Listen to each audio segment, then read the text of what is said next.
মৃত্যু পর্যন্ত এই তিনটি কথা মনে রাখবেন।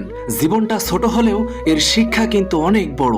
আজ এমন তিনটি কথা বলবো যা আপনার মৃত্যুর আগ পর্যন্ত মনে রাখা উচিত। নাম্বার 1, ইচ্ছা করে কাঁদানো। আপনি কষ্ট পাবে জেনেও যে মানুষটি আপনাকে ইচ্ছা করে কাঁদিয়েছে তাকে কোনোদিনও ক্ষমা করবেন না।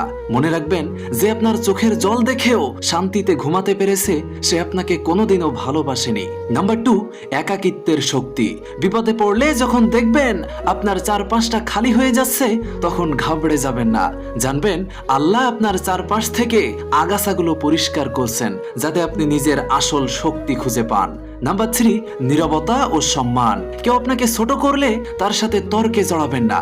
আপনার নীরবতাই হবে তার জন্য সবচাইতে বড় শাস্তি। নিজেকে এমন উচ্চতায় নিয়ে যান যেখানে পৌঁছানোর যোগ্যতা তার কোনোদিনও হবে না। বন্ধু, আপনি কি আজ থেকে নিজেকে নতুন করে ভালোবাসতে প্রস্তুত? যদি উত্তর হ্যাঁ হয়